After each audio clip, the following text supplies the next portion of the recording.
in the state of Nebraska, disabilities living in it, according to the Disability Compendium. And one of the speakers after me will give you a copy of that. We are the largest minority group in the United States with approximately 54 million people, but we are the least considered group when the legislation is passed. In 1990, the American with Disabilities Act was passed. It was described as landmark civil rights legislation for people with disabilities.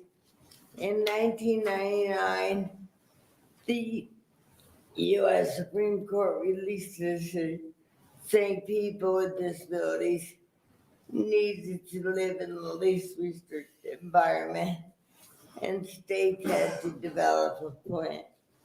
Fast forward to today, Nebraska and the legislature did finally require the departments to develop an homestead plan. However, DHHS is dragging their feet and getting it done.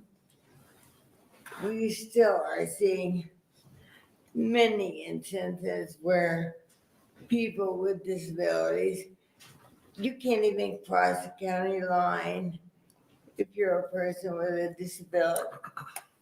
Our governor, our previous governor, when they implemented Test Nebraska, and we pointed out it's inaccessible, he said, well, it's for real people.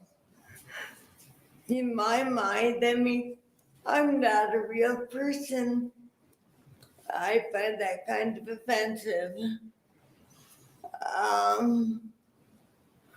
Also, the governorship never supported the homestead plan. And because I was, from a previous governor, I was told we do not need an homestead plan because it would admit we're doing something wrong. I have some problems with that type of mind. And I hope you will move this bill out of committee. Okay, very, And it will get passed. And does anybody have any questions? yes, very good. Any questions for the testifier? Seeing none, thank you very much for your testimony here today. Thank you. Yeah. Next proponent testifier.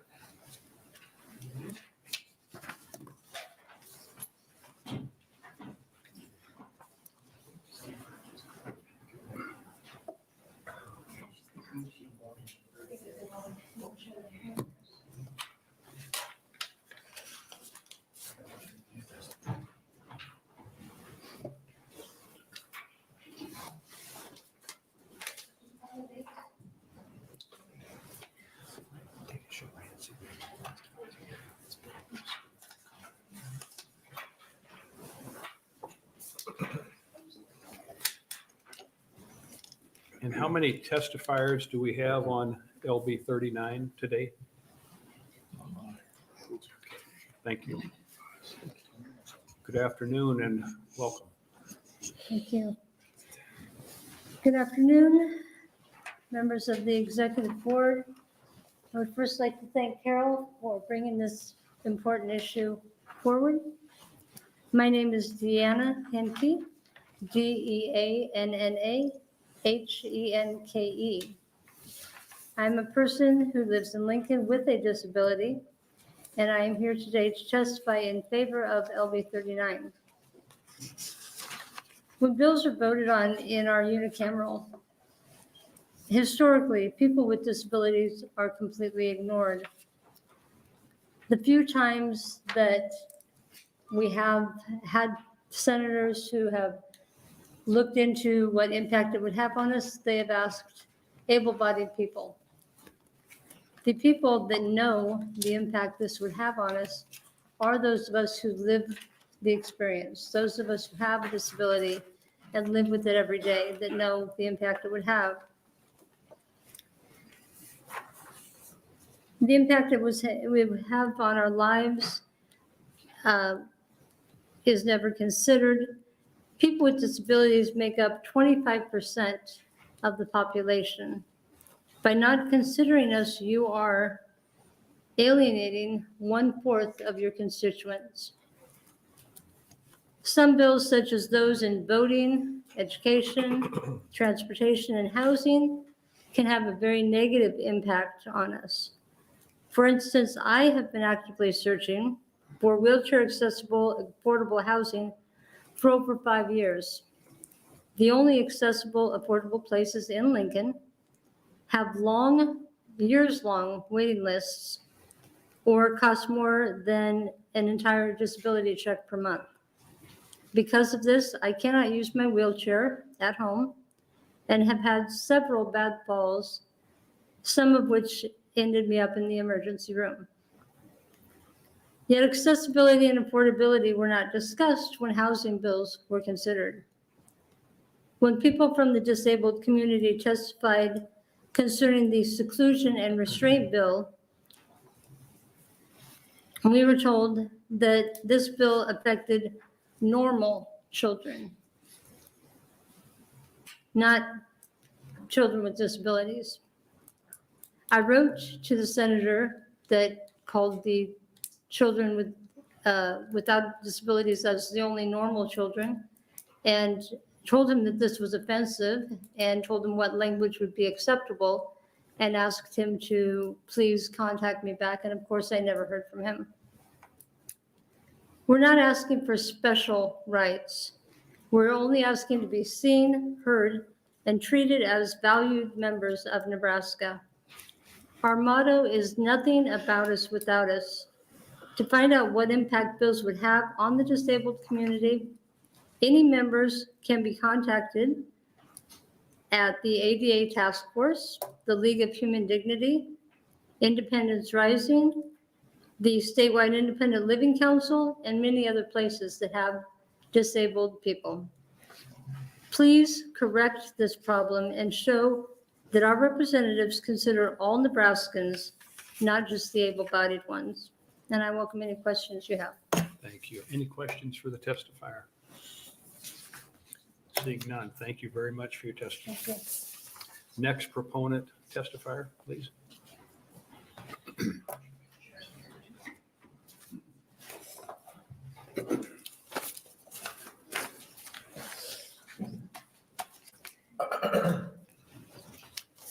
Welcome. Welcome. Good afternoon, Senator DeBreezy, members of the committee or the board. For the record, my name is Brad, B-R-A-D, Meurrens, M-E-U-R-R-E-N-S, and I am the Public Policy Director at Disability Rights Nebraska. We are the designated protection and advocacy organization for persons with disabilities in Nebraska, and I'm here in strong support of LB 39. People with disabilities in Nebraska comprise around 11.2% of our state's population, and there are Nebraskans, like Kathy said, in every single county with disabilities. These are our family, our friends, our neighbors, and our community. And the state's major policymaking body must do its best to adequately and accurately evaluate how its choices will impact Nebraskans with disabilities and their families. Nebraskans with disabilities do face major disparities across a spectrum of measures, as the 2019 American Community Survey data indicate. They have a 22% poverty rate compared to 8% of those without disabilities. They're employed 30% percentage points lower than those without disabilities. And transportation options are severely limited for a variety of reasons. Housing stock's not accessible or affordable or safe. There's a broad or is simply unavailable. A conversation that I had many years ago with a legislative candidate encapsulates our support for this bill. Quote, "I'm glad you called, Brad. We have a person with a disability on our staff, and so does our opponent, but we have never thought about disability policy." So even when in plain sight, and I assume frequent interaction, the impact of policy decisions on Nebraskans with disabilities can be overlooked or ignored. Disability impact statements would provide the legislature a concrete reminder of the effect of policies it passes on this community and of its responsibility, both morally and legally, to best serve this community, especially considering that many Nebraskans with disabilities, through their disability, are more directly involved with and tied to public programs, resources, and services. The legislature has access to and authority to command resources, data, and information that is not available to the public or is difficult to obtain. These impact statements would provide the legislature with more data, which produces better policy. Plus, this data would help clarify or corroborate claims by people with disabilities, their families, and advocates. Furthermore, there are several examples in my testimony of these unintended consequences: the Medicaid buy-in program, and especially the Test Nebraska program. It had several unintended consequences that made the program inaccessible for persons with disabilities. Finally, we would suggest that people with disabilities, their families, advocates, and other pertinent organizations be involved in developing the selection criteria for legislation, as well as be consulted for input assessing the impact. The legislation calls for consultation with subject matter experts. And as Kathy had said, and I agree, people with disabilities are subject matter experts about living with their disability and the effects of public policy on their community. And as a result, we recommend advancing the bill. I'd be happy to answer any questions you have. Thank you. Any questions? Seeing none, thank you very much for your testimony.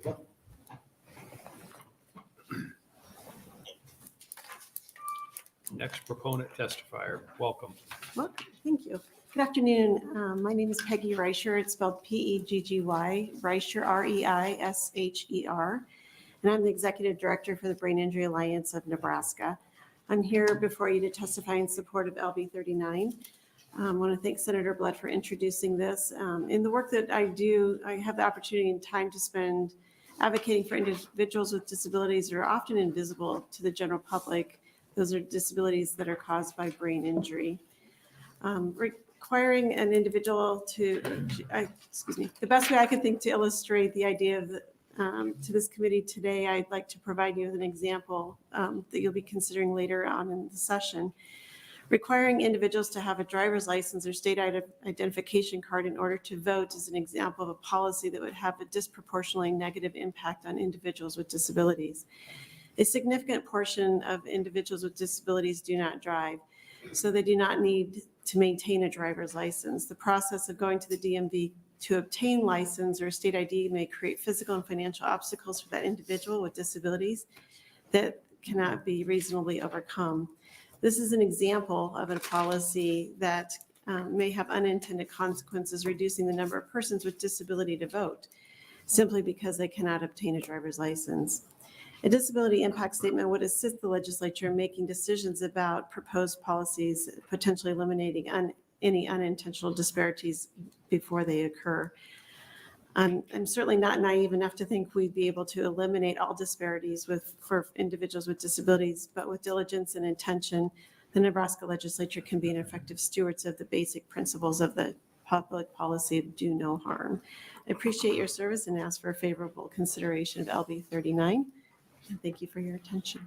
Thank you for that. Any questions of the testifier? Seeing none, thank you very much for your testimony. Next proponent testifier. Any proponents are welcome to come up near the front rows here, so you're ready.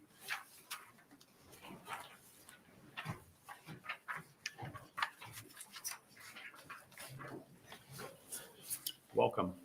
Hello. Good afternoon, Chairman Breezy and members of the Executive Committee. My name is Rasna Sethi. That's RASNA SETHI, and I'm a policy analyst with Open Sky Policy Institute, here to support LB 39 because we believe it's important to consider the disparate impact general legislation has on the disability community. The disability community in Nebraska is made up of adults who are 75 years and older, about 50%. Based on data, the percentage of those with disability increases with age. Increasingly, while Native Hawaiians and Pacific Islanders only make up 0.1% of Nebraska's population, they have the highest rate of disability at 20% of their population. There is also a case for American Indians and Native Alaskans at 16.1% and Black African American Nebraskans at 13.1%. There are thus clear impacts on these populations, not only because of their disabilities, the disabilities they experience, but also their race and ethnicity. The manner in which state and local governments raise and spend revenue has major implications for all Nebraskans, including those experiencing disabilities and those who identify as non-white. Historically, fiscal policy has too often increased disparities in power, income, and wealth, and working to ensure fiscal policies provide equal opportunity for all people will help to promote economic prosperity across the state. We have identified several policy areas where the introduced impact statements for proposed legislation could be especially insightful. Changes in tax code, particularly those disproportionately impacting one end of the socioeconomic spectrum, can serve to exacerbate and temper disparities in both the ability and race and ethnicity. It is also important to examine how in certain budget areas could exacerbate inequalities within the state.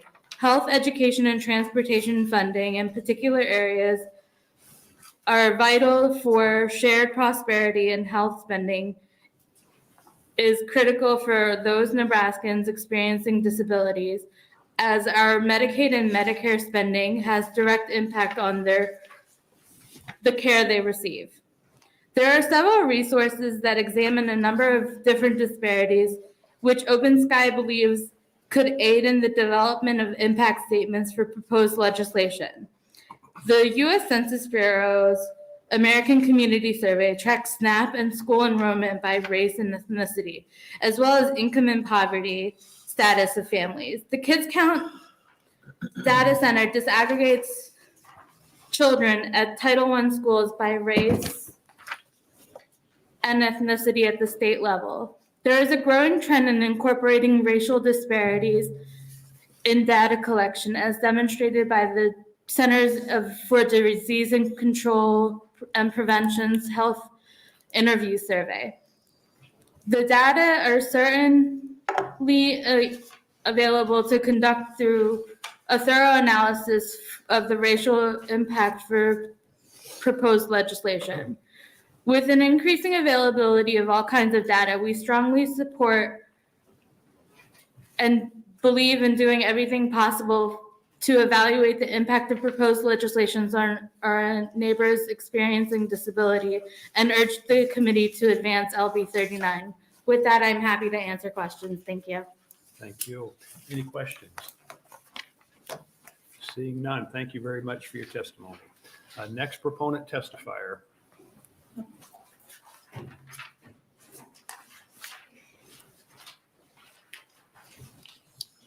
Welcome. Welcome. My name is Mary Ann Williams, Marriannne Williams, and I want to thank Senator Blood for bringing this. I wasn't sure if I could make it today, so I don't have anything prepared, but I just wanted to give you a few real-world examples of how this bill would affect me. I'm a low vision person due to an eye disease. On any given day, I may or may not be able to make out your facial features, for example. I mean, right today, you look like a bunch of blobs, but sometimes I can see things and sometimes I can't. So any legislation that, say, requires a notice to be given, for example, I may or may not be able to read that notice if it's not sent to me digitally. A digital copy allows me to blow it up and in many, many ways. For example, the legislative site is difficult for me to maneuver. I've gotten really good at it just because I do it so much, but it is difficult. A PDF file for the actual bills, that makes it difficult for me to take that and to put it into a program to blow up the text, for example. Also, even just these forms. was a challenge for me today. I mean, I got it done, but I don't know if you'll be able to read it. But thank you. That's all I had today. Well, thank you. Any questions for Ms. Williams? Seeing none, thank you very much for your testimony.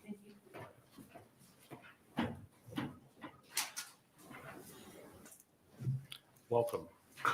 Thank you. Good afternoon. My name is Rose Godinez, spelled ROSCGODINEZ, and I'm testifying on behalf of the ACLU of Nebraska in favor of LB 39. First, we'd like to thank Senator Blood for introducing this legislation and co-sponsors, which requires that disability impact statements be created for legislation, which specifically impacts Nebraskans with disabilities. The ACLU strives for a Nebraska free of discrimination against people with disabilities, where they are valued, integrated members of our society with full access to education, healthcare, homes, and voting, and beyond.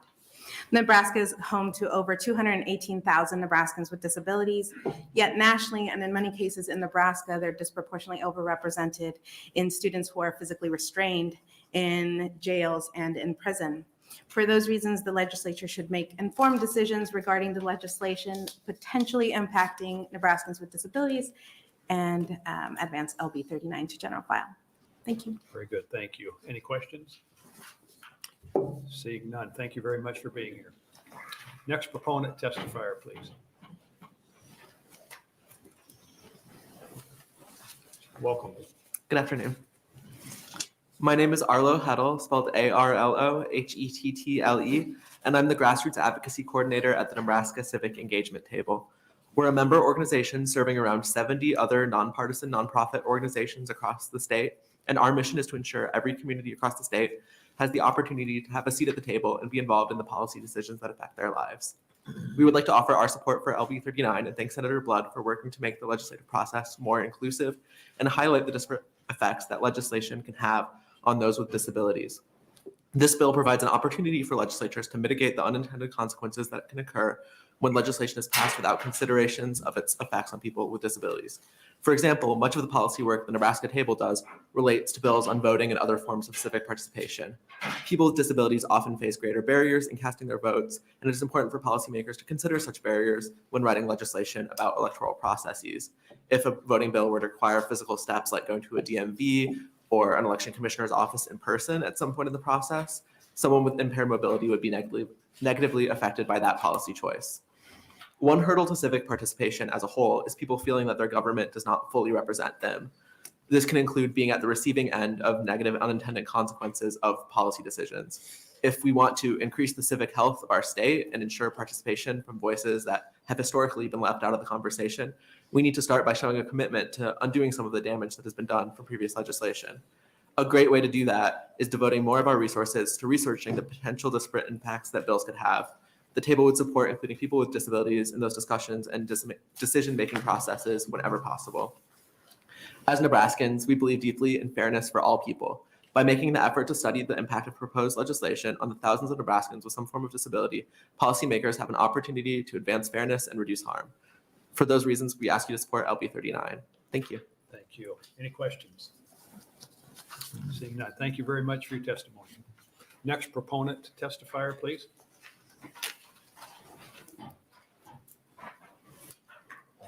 Go ahead. Yeah.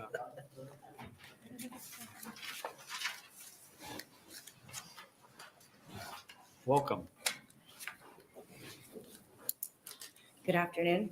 I'm Corinne Meadows, the Executive Director for NAMI Nebraska. It's Corinne, C-A-R-R-I-N.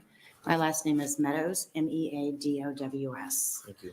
First of all, I'd like to thank Senator Blood for bringing this to our attention.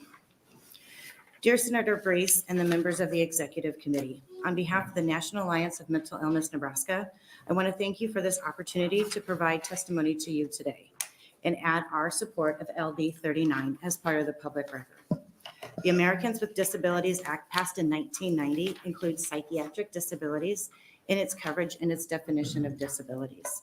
The purpose of the Americans with Disabilities Act is to make sure that all people with disabilities have the same rights and opportunities as everyone else. The Americans with Disabilities Act guarantees equal opportunity for individuals and disabilities in public accommodations, employment, transportation, state and local government services. in telecommunications. Mental illness and disability go hand in hand. The reality is that you cannot see mental illness. So many times mental illness is swept under the rug as it did not even exist. Mental illness can have significant negative effects on an individual's ability to function in society. A key statistic to this negative effect is the unemployment rate is higher among U.S. adults with mental illness. Depression is a leading cause of disability worldwide.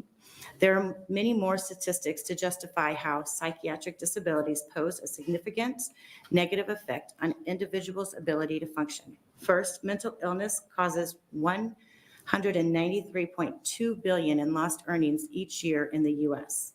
Second, 20.8% of people experiencing homelessness in the U.S. have a serious mental health condition. Third, 37% of incarcerated adults in the prison system have a diagnosed mental illness. And in an alarming statistic, in high school students with significant symptoms of depression are more than twice as likely to drop out. Our state and our country are in a mental health crisis, which affects not only just healthcare, but people's livelihoods and overall quality of life. We cannot afford to allow this crisis to get even worse. LB 39 would help to ensure that legislation does not have unintended harmful impacts on people suffering from psychiatric disability. NAMI Nebraska supports LB 39 to provide disability impact statements for legislation and to provide powers of duties for the Office of Legislative Research. I urge the committee to vote in favor of LB 39 by providing this opportunity, as we are Nebraskans are hoping those with psychiatric disabilities to be heard and to begin to eliminate the stigma surrounding mental illness. LB 39 is an important step forward for the citizens of Nebraska. We respectfully ask that you support LB 39 and all legislation that helps those whose lives are impacted by mental illness. Thank you for the service to the state of Nebraska. Thank you. Any questions? Seeing none, thank you very much for your testimony. Next proponent testifier.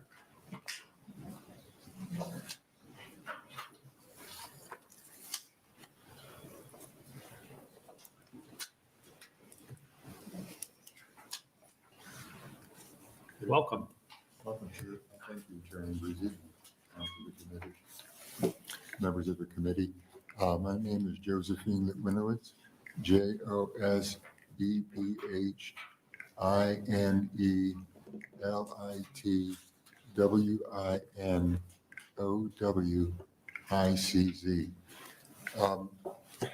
And basically what I wanted to say, and I don't know if somebody's already said it, but part of this, I believe there's a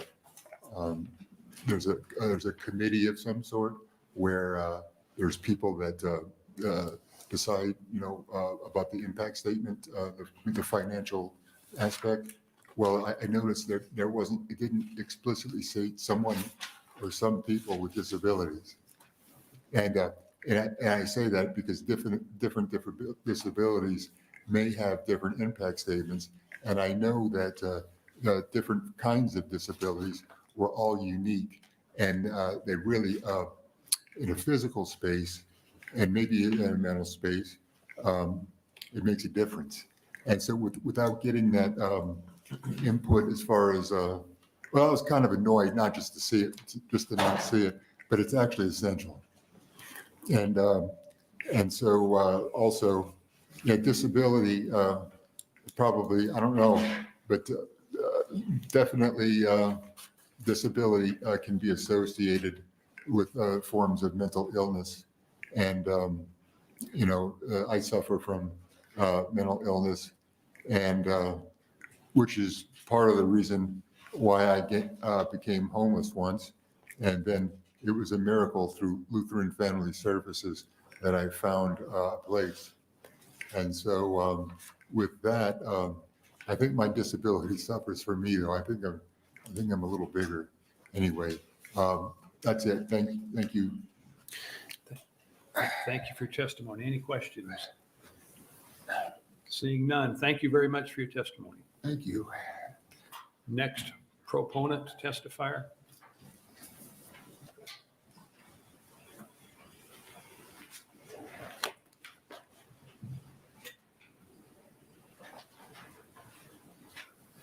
Good afternoon, Chair Reese and members of the Executive Board. Welcome. I'll be brief. You've got a copy of my statement, so I'm not going to read it to you. I'm having that distributed. My name is Spike Eicholt, S-P-I-K-E. Last name is E-I-C-K-H-O-L-T. I'm appearing on behalf of Voices for Children in Nebraska. You've got a copy of my statement, so I won't read it. I'm also having distributed a summary, a report from Health and Human Services on the demographics of disability and the disabled in Nebraska. Kind of give you an idea. We are here in support of this bill. To kind of summarize, Voices for Children works with and on behalf of children who are on the child welfare system and juvenile justice system, and a significant number of children who are in both of those child welfare system and juvenile justice system are disabled, whether it's a learning disability, a sensory disability, or some similar recognized disability. This bill is a very good bill, and we want to thank Senator Flood for introducing it. I would just ask the committee to consider that this does not require a disability statement be done or prepared in every bill. It's as directed by the executive board on page 2, lines 22 to 23, as designated by the executive board, a disability impact statement may be prepared. So that's a good nuanced approach. And I would respectfully suggest that this committee and this body could adopt that. And I can give an example because as Speaker Arch and Senator Bosa can attest, the Rules Committee already did a similar, perhaps smaller version of what a disability impact statement envisions. We had a number of rule proposals this year. There was a series of rule requests that allowed for remote testimony to be reflected on the committee statement. That rule was not fully amended, but an accommodation was made to allow for ADA accommodation of written testimony that could be submitted online for people who simply could not be here very easily, and that could still be noted on the committee statement that they submitted testimony in the official record. So I just want to point that out, that this can be done. And we want to thank Senator Bullock for introducing this bill, and I'll answer any questions if you have any. Thank you. Any questions? Seeing none, thank you very much for your testimony. Next proponent testifier, please.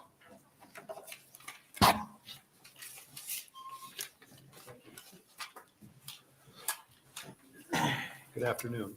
Good afternoon. Thank you, Chairman Breezy.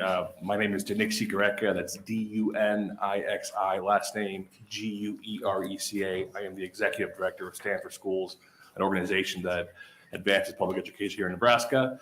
I had a scoutmaster that once told me brevity is a virtue. As such, I will not be reading my testimony. However, we are here in support of this bill. Our great public schools serve a lot of kids with disabilities. So we should know what that impact is on them.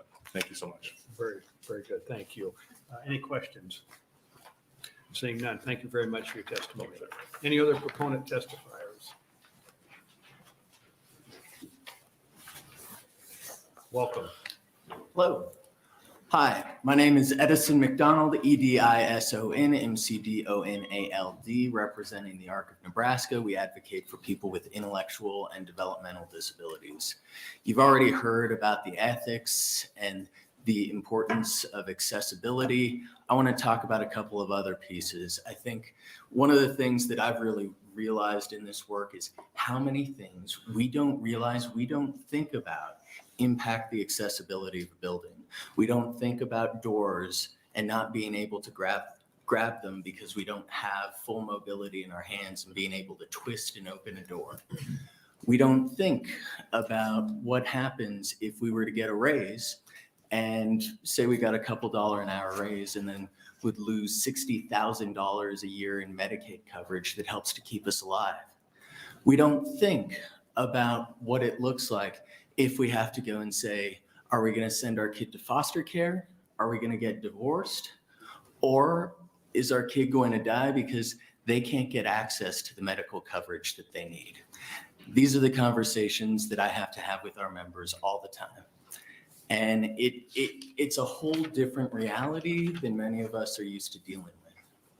I think the second thing to really think about is really making sure that we are trying to prevent potential litigation. Earlier, they talked about the Nebraska State Olmstead Plan that was in reaction to a Supreme Court case that requires every state to have a plan to ensure that people have access within the state. Well, right now we have the Department of Justice in the state investigating Nebraska, looking at housing, looking at HHS, looking at transportation, looking across the spectrum. And frankly, I think that like states like Washington, the likelihood that we may end up in a consent decree where we're forced to go and take a lot of actions that are going to have significant costs is pretty high.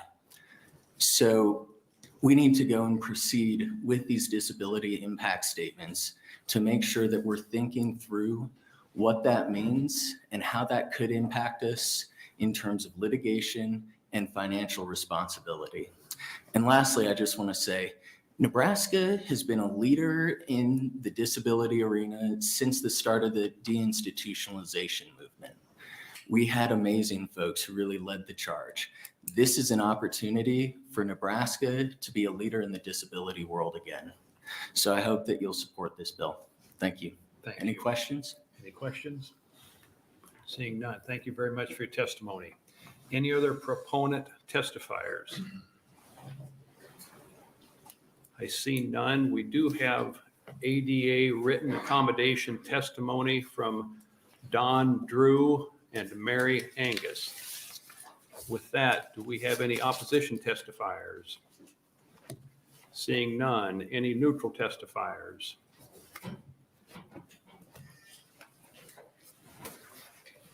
Welcome.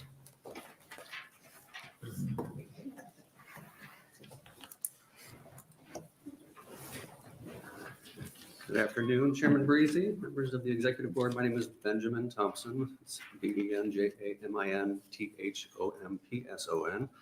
I am your Director of Research. I lead the Legislative Research Office, which would be tasked with preparing the impact statements under LB 39.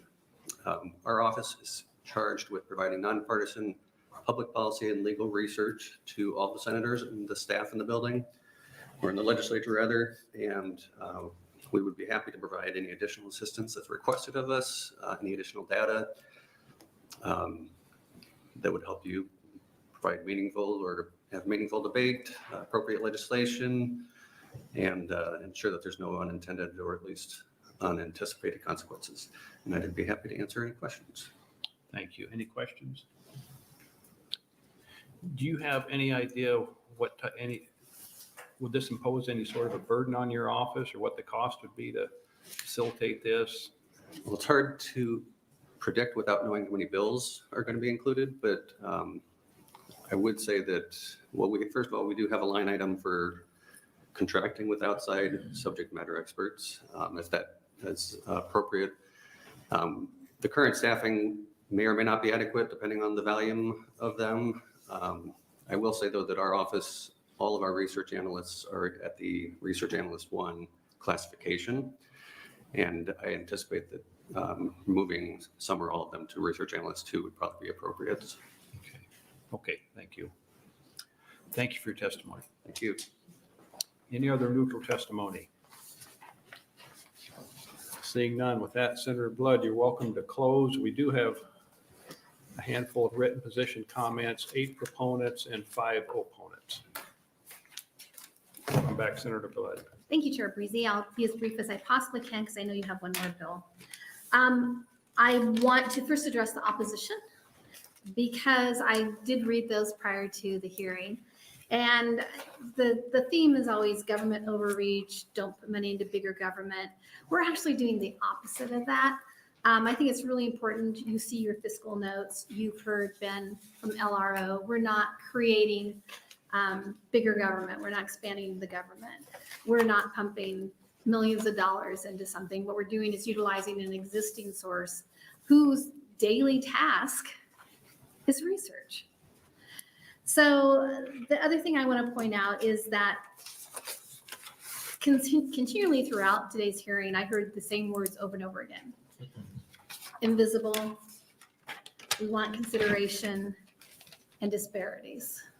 And when I hear those 3 words, only one word comes to mind, and that is disenfranchised. I've been working off and on with the disability community for at least 2 decades. Kathy and I go way back when she was like 16. And what I know is that our efforts are just when we move forward bills that we try to do no harm, but that doesn't always happen. And none of us are subject matter experts in this room as far as senators go. We have to depend on others when we come upon a hurdle to make sure that we do no harm. You do not have to send every bill to LRO. It's your discretion. There'll be a process put into place by LRO to make sure that it is a streamlined process. But it does need to be done. If you watch people come in and out of this room and testify, you saw just the few hurdles they had to have, or that they came upon when they came to testify. Moving things out of the way, people literally having to physically get out of the way so people could come in and out and do what that they're allowed to do as our second house. Now, think about the statewide, broader, think of all the legislation we've passed. Again, you've heard it today, affordable housing. When we talked about affordable housing, how many times do we talk about people with disabilities? Right? When we talk about students, unless it's a topic that's specific to children with disabilities, we don't always think about all of our students and those with disabilities. So we have an opportunity to be a leader with really a very small process to get us to that place. And then we can start addressing all Nebraskans. And that's one thing that I also want to leave you with today. Have you noticed how I use first person language, where I put the person before the disability? That's something that's lacking in our own state statute. We say disabled veterans, not veterans with disabilities. We say the word blind before who the person is. It's always the person first, disability second. So if I leave you with anything today, I ask that you participate in that language, because it's out of respect to Nebraskans with disabilities that we have to do that. And so with that, I think that you've heard a comprehensive idea of what this is about. We have a lot of positive facts behind moving forward on this. And I hope that you do make us a leader, because friends, once we start this, it's going to be more of a movement. And we're always last to the table. Come on. We won't be very first, but we'll be the top 10. Okay, thank you, Senator Blood. Any questions? Seeing none, thank you for being with us today. Thank you for your patience today. And that will close the hearing on LB 39, and we will open the hearing on LB 54. We may have some senators that will have to leave as we get closer to 1:30, but my staff and I will remain as long as we need to. So with that, welcome Senator McKinney. Thank you. Good afternoon, Chairman Breezy and fellow members of the Executive Board. My name is Terrell McKinney, Terrell McKinney, and I represent the 11th Legislative District up in Omaha. I am honored to bring LB 54, a bill to require the Office of Legislative Research to prepare racial impact statements for legislative bills before you today. This bill acknowledges that racial impact statements are a tool for lawmakers to evaluate potential disparities of proposed legislation prior to adoption and implementation. They are similar to fiscal impact statements in that they assist legislators in detecting unforeseen policy ramifications as they pertain to racial disparities within our state. This gives legislators the opportunity to amend their proposed bills to alleviate or even eliminate potential harm. The Nebraska state seal states equality before the law. What better way to ensure this than the implementation of racial impact statements, an integral tool that ensures that systematic racism in the justice and policy-making process remains subdued. It is paramount that we keep all Nebraskans in mind while implementing legislation that would apply to people of the state, especially some of its most vulnerable who are most susceptible to negative outcomes of legislation that isn't equitable nor written with the intent of lessening the disparities between people of different races or ethnicities.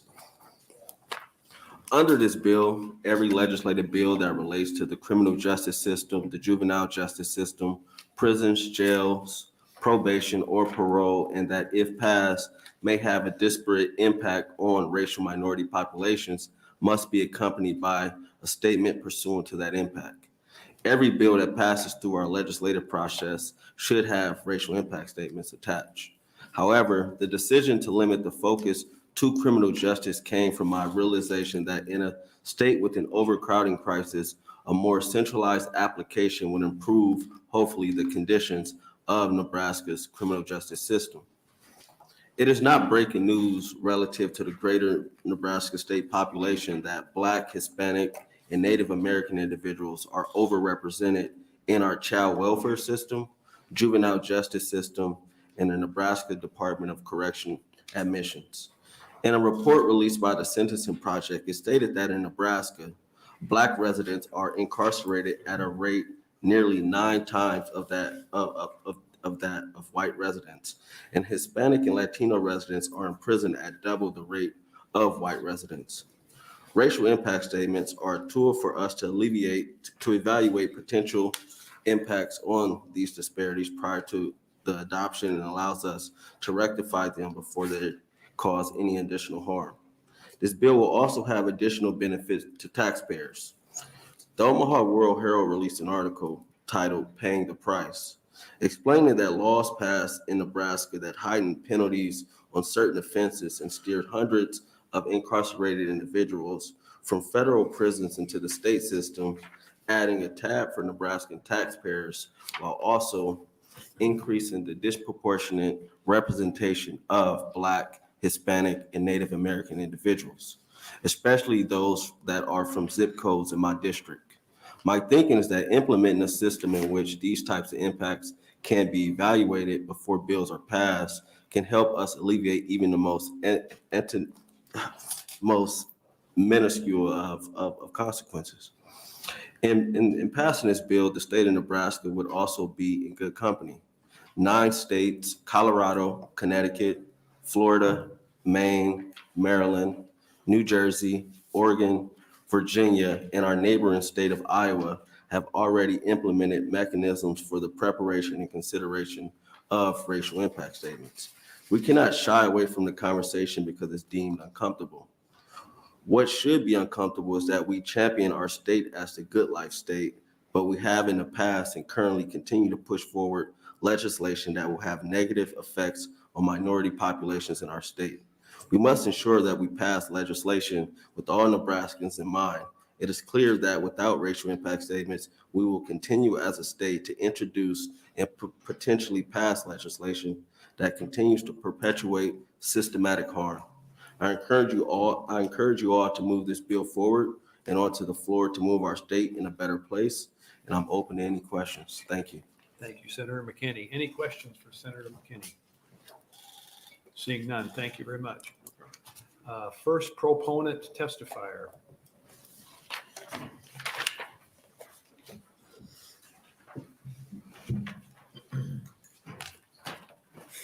Welcome. Thank you. Good afternoon, Senator Breezy and members of the Executive Board. My name is Jasmine Harris, JASMINEHARRIS. I am the Director of Public Policy and Advocacy at RISE, and I request that you all put this in testimony that RISE supports LB 54. RISE is the largest nonprofit organization in Nebraska focused solely on habilitative programming in prisons and reentry support.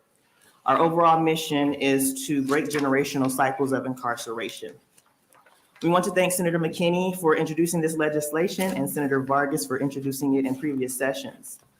The idea of racial impact statements may make some feel uncomfortable and bring about thoughts of divisiveness, but this type of analysis tool is one that can actually help with increasing equity across our states in regards to the legislation and policies that are introduced, but specifically those that deal with the criminal and juvenile justice systems.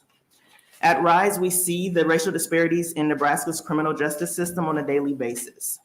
With over 600 individuals that have graduated from our program that we offer in the state's correctional facilities, we are able to see the trends that data specialists have presented on paper. Last year, the legislature was presented information in regards to the data about Nebraska's criminal justice system from the Crime and Justice Institute. And one thing that was made very clear is that there is a disproportionate representation of people in color in our state facilities. African Americans at 22%, Hispanic 13%, and Native American 6% respectively. Those numbers may seem low, but when you look at the amount of individuals that those populations are in our state, which is 4%, 9%, and 1% respectively, that shows a very disproportionate amount of people that are in our systems. These racial impact statements were first introduced and passed by our neighboring state of Iowa, as Senator McKinney said, back in 2008. Colorado and Minnesota also use these type of statements. And I talk about these three states because we always talk about the states on the coast. Nebraska is not like the states on the coast. So I think if we can be like our neighboring states, we can find a way to use these kind of tools. Since using the racial impact statements in Iowa, the rate of incarceration of Black Iowans has dropped from 13.6 times more likely to be incarcerated than the white Iowans, down to 9-1. And this was due to the statements informing legislators how the drug sentencing proposals would impact Black Iowans.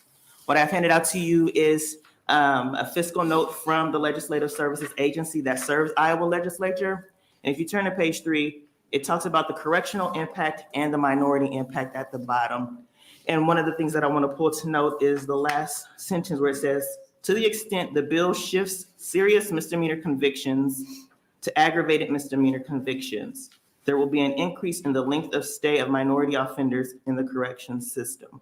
And this bill that they had this attached to was broadening a definition of eluding or attempting to elude a marked law enforcement vehicle. So just showing what kind of impact that can be presented in this statement.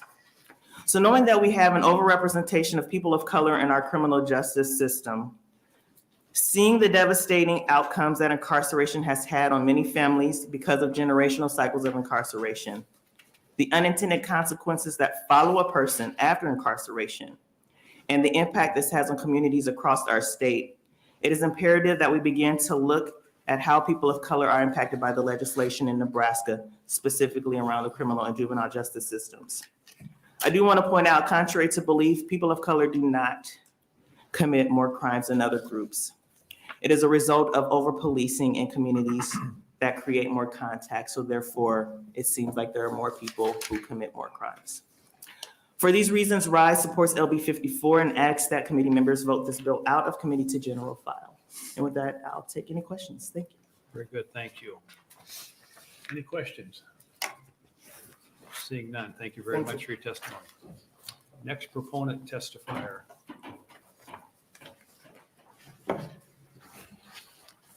Welcome. Good afternoon. My name is Shay Orduna, spelled Cheorduna,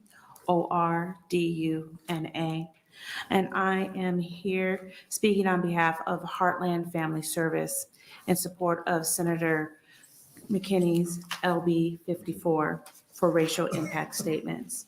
Racial impact statements are an important tool for our state to evaluate potential disparities of proposed legislation prior to adopting and implementation. While Senator McKinney highlighted that people of color are disproportionately overrepresented in every stage of the criminal justice system, racial impact statements would also be helpful in considering bills related to education, housing, changes in a tax policy, and more. Similar to fiscal impact statements, they assist in detecting unforeseen policy ramifications so that we may be able to modify legislation that would worsen existing racial disparities. Practically speaking, it is important to address policies' unwarranted effects before it is adopted. As senators, we, the people of Nebraska, extend trust by way of giving our votes. Through our votes, we also extend faith in the promise to maintain high ethical standards, which include denouncing any bill that supports the perpetuation of racism. By passing LB 54, we would make a monumental impact on healing racial wounds throughout our state. Voting for LB 54 offers each lawmaker, present and future, the full capacity of being champions supporting racial equity for citizens of Nebraska. Please vote yes for LB 54. Thank you. Thank you. Any questions? Seeing none, thank you very much for your testimony. Next proponent testifier.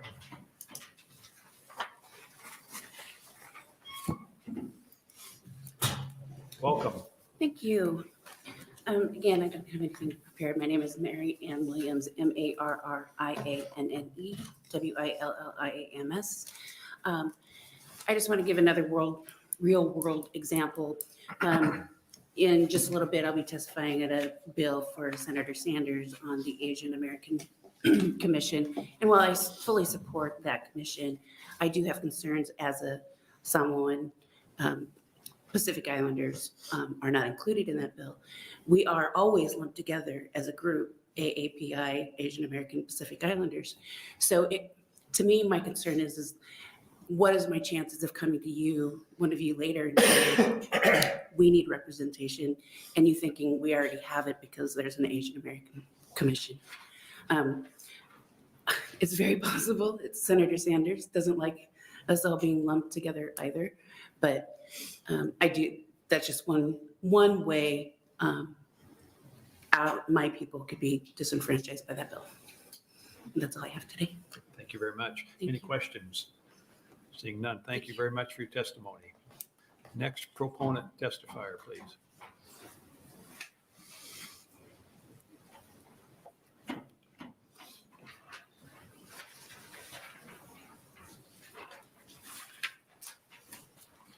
Welcome again. Hi. My name is Rasna Sethi. That's RASNA SETHI, and I'm the policy analyst at Open Sky Policy Institute. And to keep my testimony brief, we support this bill for the same reasons as the disability impact statements, in that we believe in disaggregated data and being able to be transparent. One thing I will mention in this bill is that it is important to recognize the economic impacts that the criminal justice system has on families. It was reported that studies show that a family that has at least one imprisoned member faces a sharp drop in household income, and nearly 2 in 3 families who have an incarcerated member report not being able to meet their family's basic needs. And with that, I'll thank you. If there are any questions, please let me know. Thank you. Any questions? Seeing none, thank you very much for your testimony. Next proponent testifier. Anybody that's going to testify, feel free to come up to the front rows. Welcome. Good afternoon, Chairman Breezy and members of the Executive Board. My name is Kimora Snipes. It's KIMARASNIPES. I am the Director of Equity and Community Partnerships for the Nebraska Civic Engagement Table, where we invite and encourage people from every community in Nebraska to have a seat at the table where decisions are made that affect their lives. Part of my role is to make sure that we do our work as we are do our work and apply an equity-holistic approach to every decision that we make. I want to thank Senator McKinney for introducing LB 54 that really gets to the heart of promoting a legislative process that ensures that no community in Nebraska is left behind.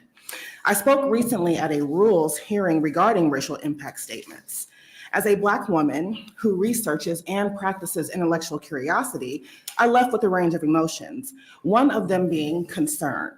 I encourage you to read the transcripts. My concern is that the thought process displayed that day are the thought processes that feed into policymaking decisions here in Nebraska. That discussion served as a reminder of why legislators need to prioritize centering fairness in their policymaking by having access to important information regarding legislative impacts on underrepresented communities, like the one that I come from. Legislation has historically impacted and harmed racial minority communities differently than white communities, especially through the criminal and juvenile justice systems, and any bit of research will show you that.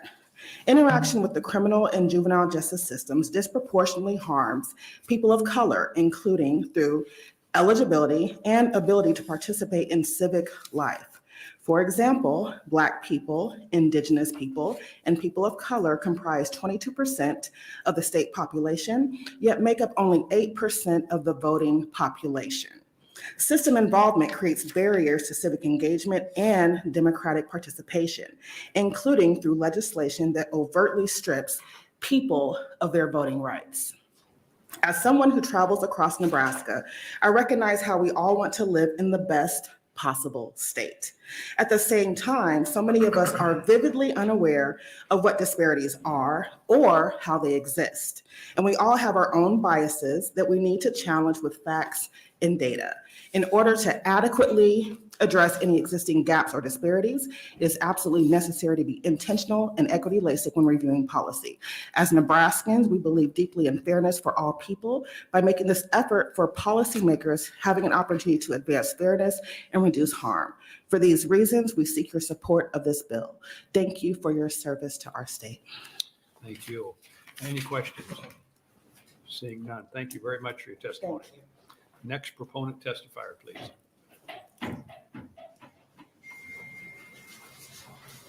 Good afternoon. My name is Spike Eicholt, S-P-I-K-E. Last name is E-I-C-K-H-O-L-T. I'm appearing on behalf of Voices for Children of Nebraska, the Nebraska Criminal Defense Attorneys Association, and Nebraskans for Alternatives to the Death Penalty. I hope it's okay if I just do all that at once and save you time. Perfect. You're receiving a copy of my statement that I'm submitting on behalf of Voices for Children, so I won't read that. And I think the committee has an idea, at least conceptually, what Senator McKinney is proposing. And again, I want to thank Senator McKinney for introducing it and Senator Vargas for introducing this concept a few years ago. I would just like to point out, in addition to my statement, you're also receiving a copy of a report from the Sentencing Project, which summarizes the 9 states that have this concept already in law. And I think Senator McKinney mentioned it earlier that Iowa has had this, I think, for the longest. And Colorado, one of our other neighboring states, also has this concept when they consider legislation. So I think respectfully, this legislature could do it as well. Similar to LB 39, LB 54 on page 3, lines 3 and 4 provide that a racial impact statement shall only be prepared as designated by the executive board. So it's not for every bill. It's not at the request of the introducer or even the committee. If the racial impact statement is prepared, is designated by the executive board of the legislative council. So there can be some, perhaps, small efforts on this front, and we can to see how it goes starting next session. I'll answer any questions you have, but I don't want to be repetitive what other people have said, and I know that many of you have to be at another hearing at 1:30. Okay, thank you. Any questions? Seeing none, thank you very much for your testimony. Next proponent testifier.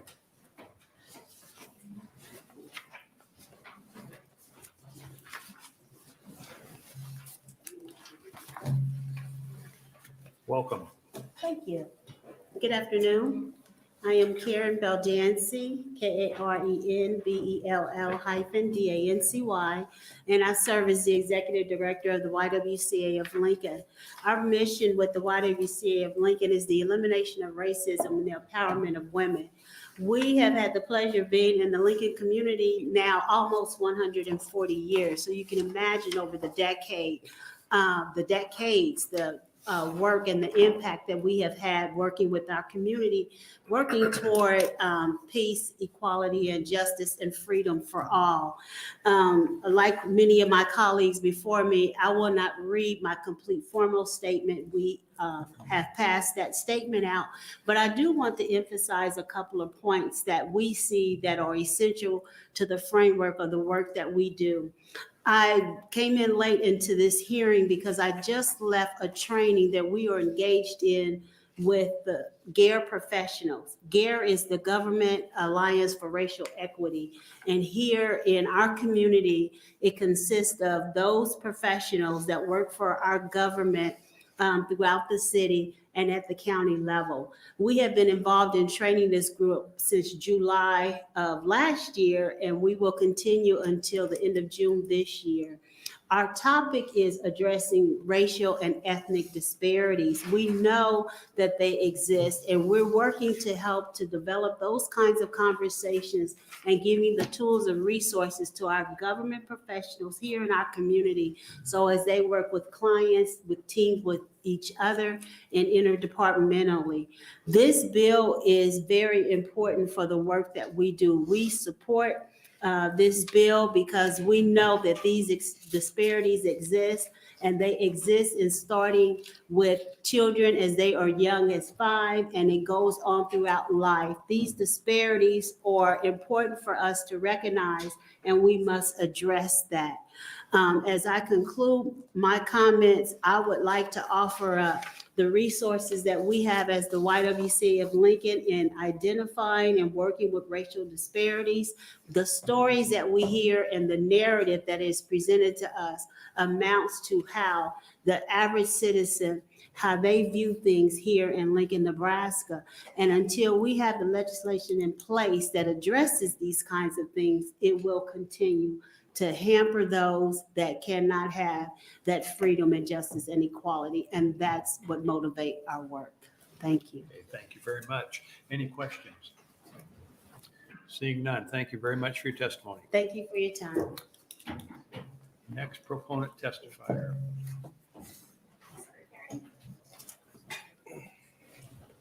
Welcome.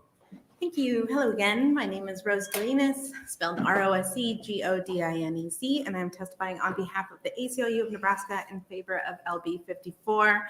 We'd first like to thank Senator McKinney and Senator Conrad for introducing LB 54, which requires that racial impact statements be created for legislation related to the criminal justice system.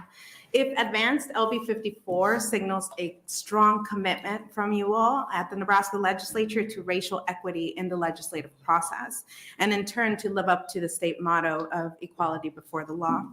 Unfortunately, as much as other advocates and I repeat and repeat that certain groups are disproportionately impacted or overrepresented in hearing testimony, we are unable to ensure that the statement is received by all senators, is understood, is heard, or is considered.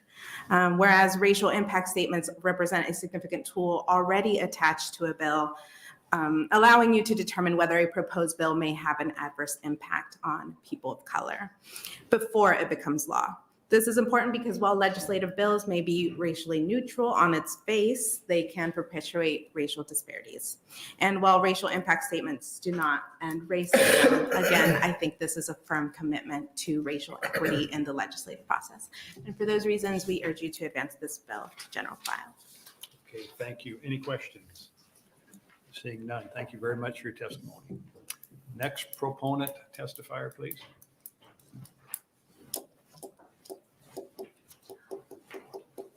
Welcome. Thank you. Good afternoon, Chairperson Breezy and committee members.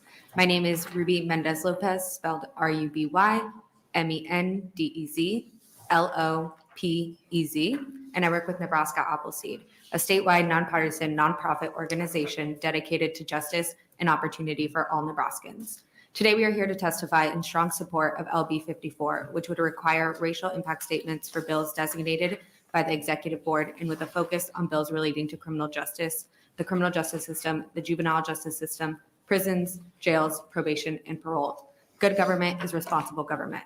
Every bill considered by the Nebraska Legislature is already required to include a fiscal note. The attached fiscal note allows policymakers and community members alike to evaluate the fiscal impact of a proposed bill before it becomes law.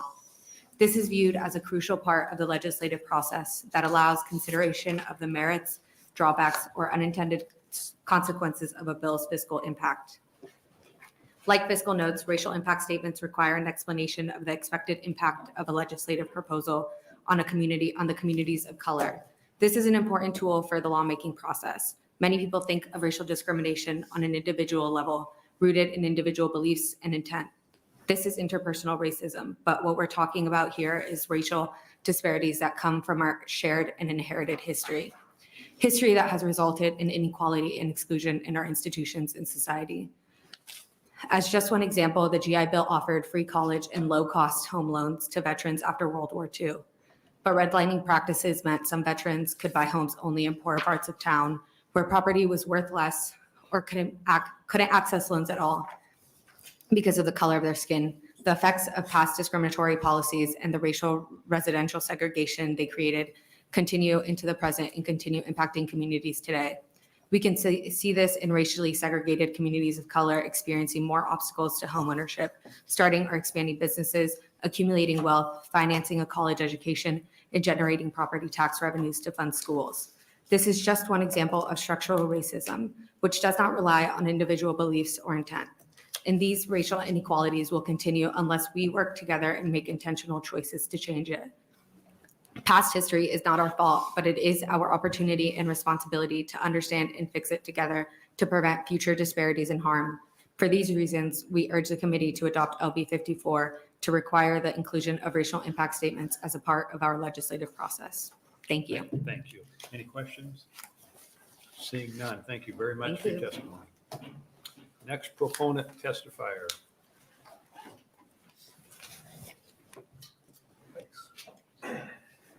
Welcome. Thank you, Chairman Breezy, Senator McKinney, members of the Executive Board. Stanford Schools is a nonprofit dedicated to advancing public education here in Nebraska. I have Denixi Goretka, that's DUNIXI GUERECA, the organization's executive director. Stanford School supports LB 54. As a first-generation Mexican-American, I know the impact the legislation can have on minority communities. And often these impacts, well, they're unintended consequences of legislation. It's our firm belief that smart and sound policy solutions have proved that they are just that, both smart and sound. Senator McKinney and LB 54 is proposing a way to obtain that proof. It is crucial for policymakers, government agencies, and NGOs like ours, and for the public to know the implications of our decisions. If we're serious in our efforts to eliminate the opportunity gap in our schools and to address the racial disparities that exist in our criminal justice system in housing, health, and wealth, we must know what works and what doesn't. We urge you to support LB 54. We will further urge you to consider expanding the scope to include any legislation, if passed, that may have a disparate impact on Nebraskans of color. It's not only the right thing to do, it's the safe and soundest thing to do. Thank you. And for those reasons, we support LB 54. I'm happy to answer any questions. Thank you. Any questions? Seeing none, thank you very much for testimony. Thank you, Chair. Next proponent testifier. Seeing none, any opponent testimony? Seeing none, any neutral testimony?